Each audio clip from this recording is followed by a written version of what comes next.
नमस्कार दोस्तों, बीएड प्रथम वर्ष का पेपर है पठन और पाठों पर विमर्श, इकाई संख्या 3, जिसमें हम बात करेंगे संदर्भ पुस्तकें पढ़ने से लाभ क्या होता है हमें।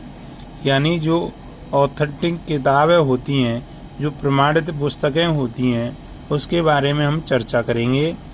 तो हमें किस प्रकार की पुस्तकें पढ़नी चाहिए, वो किस प्रकार प्रमाणित हैं, उसके बारे में हमें पहले से ज्ञान लेना चाहिए।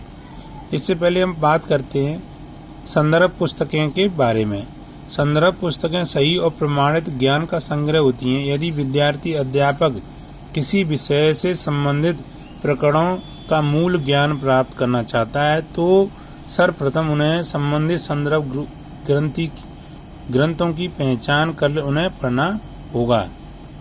यानी हम किसी भी किताब को पढ़ रहे हैं तो हमें पहले ये देख लेना चाहिए कि इसकी जो संदर्भ पुस्तकें हैं, उसमें ये बुक छपी हुई है, उसमें ये प्रमाणित कहाँ से की गई है, इसमें इसके बारे में ज्ञान कहाँ से लिया गया है।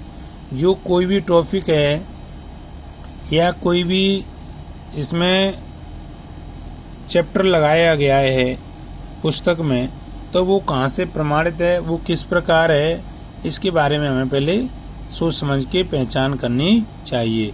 विभिन्न शोध पत्रों में निष्कर्ष और नवाचारों की जानकारी भी संदर्भ पुस्तकों के माध्यम से मिलती है।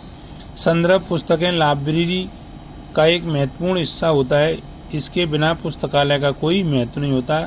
संदर्भ पुस्तकें सामान्य पठन के बजाय सूचना विशिष्ट मान को खोजकर प्रस्तुत करनी चाहिए। संदर्भ पुस्तकों में विभिन्न विषयों से संबंधित एटलस, डिक्शनरी, निर्देशिका, विश्वकोश, हैंडबुक, पार्सल, शब्दकोश और अन्य प्रकार के भी हो सकते हैं। यानी ये कई प्रकार की भी संदर्भ सूची हो सकती हैं, जैसे हैंडबुक है, सब विश्वकोश है, निर्देशिका है, डिक्शनरी है, एटलस है, ये आदि सब पुस्तकें आनी आती हैं। तो हमें किस प्रकार है, तो आगे हम बात करते हैं कि जो संदर्भ पुस्तकें पढ़ने से लाभ क्या होता है। नवीन ज्ञान की वृद्धि और विकास होता है। सामान्य नियमों एवं सिद्धांतों की समझ होती है। नंबर 3 है पाठ्य वस्तु की विश्वसनीयता एवं वैधता का पता चलता है। यानी हमें किसी भी चीज़ को पढ़ने से पहले उसके बारे में ये भी जानकारी हो जाती है कि ये किस प्रकार है और कैसे हमें किसी चीज़ को पढ़ना है। विचारों में तार्किक एवं वस्तुनिष्ठता आती है। यानी जो हमारे विचार होते हैं उसमें सोचने और समझने की क्षमता का विकास होता है। मस्तिष्क में विभिन्न परिकल्पनाएं तैयार होती हैं तथा समस्या समाधान की क्षमता का विकास होता है। यानी हमारा जो मस्तिष्क है उसमें कई प्रकार की सोचने और विभिन्न कार्य करने की क्षमता विकसित होती है। हमें किस प्रकार कार्य करना है, उससे नई नई सोच उत्पन्न होती है।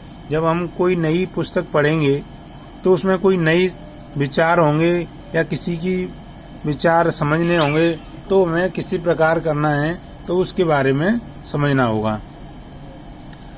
इससे गुणात्मक और परिणात्मक विकास पर बल देता है। यानी जो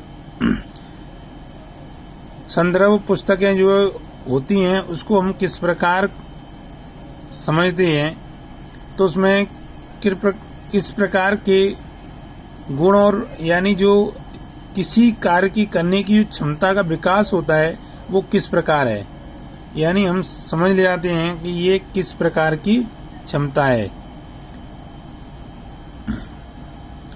आगे चलकर हम बात करें विभिन्न विधि प्रविधियों की जानकारी मिलती है।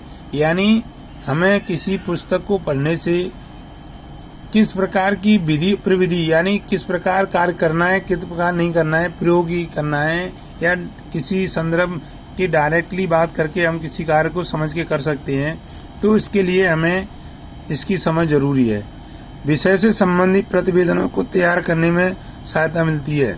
यानी हम किसी विषय से संबंधित कोई प्रतिवेदन तैयार करते हैं